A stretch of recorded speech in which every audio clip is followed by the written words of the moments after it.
दोस्तों, मोदी जी ने एक ट्वीट किया कि भाजपा जो है, जो 2024 का इलेक्शन चल रहा है, 2 फेज़ के बाद 2-0 से आगे है। जैसे कि गेम्स में होता है कि 2-0 से आगे है, वैसे।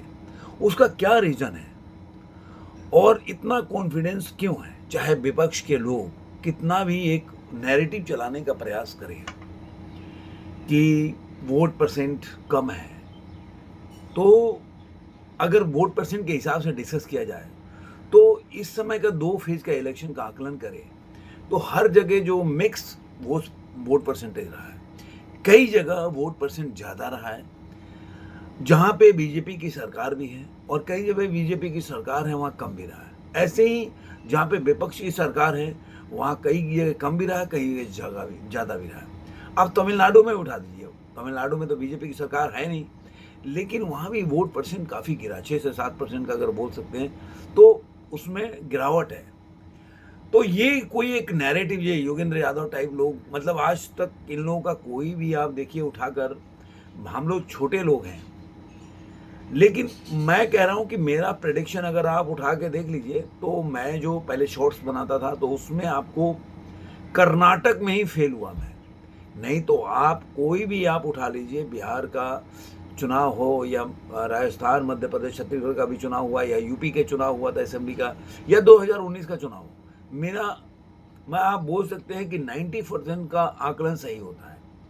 और मैं ऐसा भी नहीं हूँ कि मेरे कोई टीम है वो ग्राउंड पे जाकर उसका रिपोर्टिंग कर रहे हैं, जैसे कहीं जानते हैं या पढ़ते हैं, या जो भी पहले का जो वोट शेयर है और आज का वोट शेयर है, उसके हिसाब से, और जो ओपिनियन पोल आते रहते हैं उसके हिसाब से हम आकलन करते हैं कि कहीं ओपिनियन पोल कहीं क्या, आजकल तो पैसा खर्च कीजिए, ओपिनियन पोल अपने हिसाब से बना लीजिए।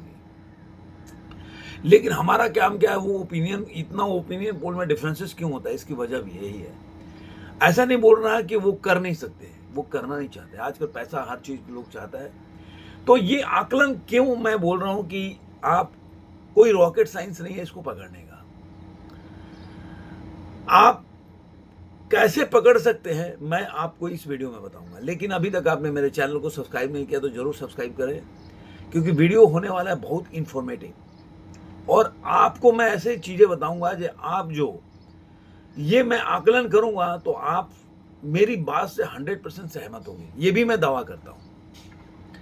इसलिए वीडियो को सब्सक्राइब कीजिए, लाइक कीजिए और कमेंट करते रहिए। आपका कमेंट बहुत वैल्यूएबल होता है, और सब्सक्राइब करेंगे तो मुझे बहुत ही, मतलब बोल सकते हैं कि बूस्ट होता है मेरा मोरल। तो मैं ऐसे वीडियो बनाता हूँ, और स्टडी भी करना पड़ता है, कोई इजी चीज़ नहीं है। डाटा खोजना पड़ता है इंटरनेट में बैठकर, फिर सोशल मीडिया को आकलन करना पड़ता है, ओपिनियन पोल को एक तरह से आकलन करना पड़ता है, उसका एनालिसिस करना, तब इस जगह पे पहुंचते हैं कि हम कहना क्या चाहते हैं।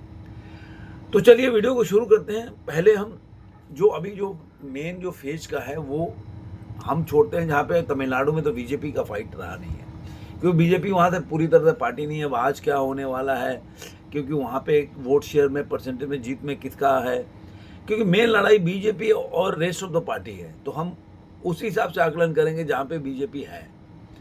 तो चलिए वीडियो को शुरू करते हैं। अब देखिए, पहले राजस्थान उठाते हैं। राजस्थान के 2019 का रिजल्ट उठा के देखिए आप।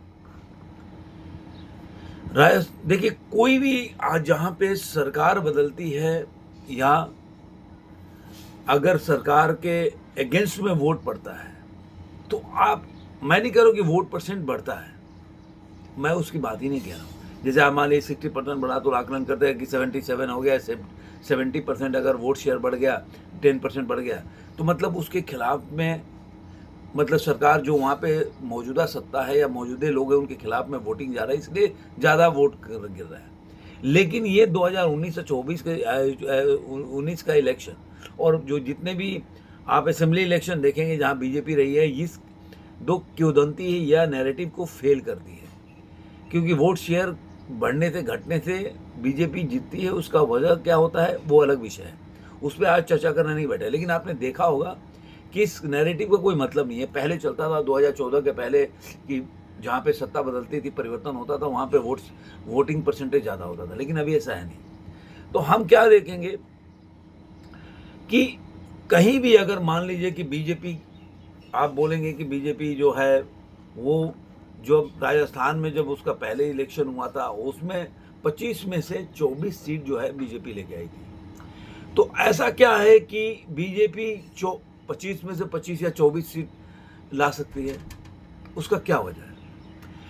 आप मान के चलिए कि जैसे अगर मान लीजिए इलेक्शन हो रहा है तो आपको लगेगा कि अरे यार इनके खिलाफ बहुत ज़्यादा नैरेटिव चल रहा है, एकदम चारों तरफ लहर है, आपको दिखेगा वो धरातल पर। क्यों? क्योंकि जहां भी आप ये 25 सीट पे बीजेपी जहां जीती है, मैं आपको बता देता हूं कि बीजेपी जैसे कि आप करौली धौलापुर SC/ST का था जहां बीजेपी जीती थी, और दौसा SC/ST का सीट था वहां पे बीजेपी जीती थी। इन दोनों सीट को मिला दें तो कहीं भी बीजेपी लाख के ऊपर से जीती है। करौली दौसापुर में 97,682 उसको वोट शेयर से जीता था, मार्जिन था जीतने वाले से। और अगर दौसा सीट का देखें तो 78,444 देखेंगे तो ये वोट शेयर मतलब उतने वोट परसेंट बीजेपी वोट से ज़्यादा जीती थी। तो ये दो ऐसे कंस्टिट्यूंसी जब ये भी 1 लाख के करीब करीब है, वहाँ पे बीजेपी जीती थी, मतलब 1 लाख के नीचे। उसके अलावा कई जगह है, जैसे आप गंगानगर जाएंगे वहाँ बीजेपी 4 लाख से जीती थी। आप बीकानेर में जाएंगे वैसी सीट है, वहाँ पे 2,64,000 वोट से जीती थी। चूरू में जाएंगे 3,34,000 वोट से जीती थी। आप झुंझुनवाना में जाएंगे 3 लाख से जीती थी। ऐसे सीकर में 2,97,000 मतलब करीब करीब 3 लाख से। ऐसे जाएंगे आप जयपुर रूरल में तो 3,93,000 मतलब आप सोचिए कि 4 लाख वोट से। ऐसे ही जयपुर में 4.5 लाख वोट से। तो ऐसे जब जहाँ पे 2 लाख 3 लाख से अगर कैंडिडेट जीत रहा है तो वो उसका अगर हारने के चांसेस तब होता है कि जब आपको धरातल पे उस तरह का नैरेटिव या लहर दिखेगा उसके अगेंस्ट में। अगर मान लीजिए उदासीनता भी हो, अगर 2-3% अगर वोट कम भी गिरता हो, 4% कम, तो आप ये सोचिए कि वोट परसेंट जो 4% गिर रहा है केवल बीजेपी का तो गिरेगा नहीं, कि कहीं भी वोट शेयर अगर वोट परसेंटेज कम होता है, वोटिंग परसेंटेज कहीं भी किसी भी कंस्टिट्यूंसी में या किसी भी स्टेट में, तो ऐसा तो है नहीं कि सारा का वोट परसेंटेज जो है बीजेपी का ही कम होगा। वो ओवरऑल कम होता है कि वहाँ पे उदासीनता होती है, जो भी वजह होता है जिसकी वजह से वोट परसेंट कम होता है। तो अगर ये मान लेते हैं कि वोट परसेंट अगर बीजेपी मान लिया 10% वोट कम पड़ा और 4% बीजेपी के गया या 6%, तो उससे क्या फर्क पड़ने वाला, आप बताओ मेरे को। जो बंदा 4 लाख से जीतेगा वो 1 लाख से जीतेगा। कहने का मतलब है किसी भी एंगल से आप इसको अगर एक जगह मानेंगे, भिलवाड़ा में बीजेपी 6,11,000 से जीती है। आप चित्तौड़गढ़ में जाइए 5,76,000 से जीती है। मतलब मैं आपको आकलन बताऊंगा, मतलब 2-3 जगह ही होगा जहां बीजेपी 1 लाख से जीती है, 1 लाख से ऊपर से। जैसे कि आप देखिए नागपुर है, नहीं यहाँ पे RLP की ने एक सिंगल सीट दिया था, वो 1,81,000 से। बाकी बीजेपी को देख लीजिए, टोंक है सवाई माधोपुर में, यहाँ पे 1,11,000 से जीती है, मतलब जो 1 लाख के करीब में। बाकी कहीं भी किसी भी कंस्टिट्यूंसी में उठाकर देखेंगे तो कहीं भी बीजेपी जो है वो 2 लाख 3 लाख के ऊपर ही जीती है। तो बीजेपी को एक तरह से उस तरह से हराना टेढ़ा खीर है। ऐसे ही आप दिल्ली के लेके जाएंगे, दिल्ली तो अभी हुआ नहीं, जहाँ पे उत्तर प्रदेश का चुनाव हो रहा है वहाँ भी देखेंगे ना। मैं क्योंकि ये मैं राजस्थान का इसलिए आकलन करना चाहता था क्योंकि यहाँ का पूरा सीटों पर इलेक्शन हो गया, तो राजस्थान अब पैक हो गया।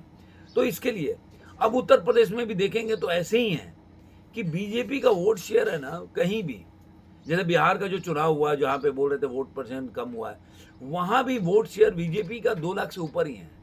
तो ऐसा कई जगह नैरेटिव ऐसा होगा कि आप बनाने का प्रयास करेंगे, लेकिन उस तरह से अगर मान लीजिए कि लहर चल रहा होगा उसके अगेंस्ट में, तो आपको धरातल पे दिखेगा। ऐसा नहीं कि 4 आदमी से पूछे और 1 आदमी बता रहा है, 2 आदमी बता रहा है कि बीजेपी को वोट देंगे, तो 2 आदमी तो दे रहा है ना उसको, तो 50% वोट शेयर हो गया।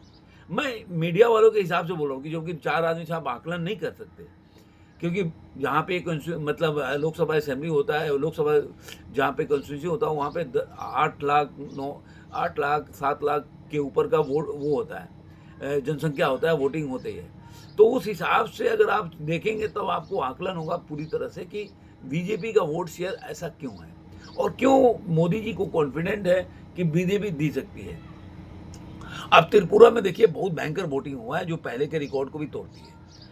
तो अगर कांग्रेस का यही माना जाए तो फिर तो वहाँ तो बीजेपी मतलब रिपीट कर रही है। अगर वो मानते हैं कि जहाँ वोट परसेंटेज गिर रहा है वहाँ पे बीजेपी हार रही है, तो कैसे होगा?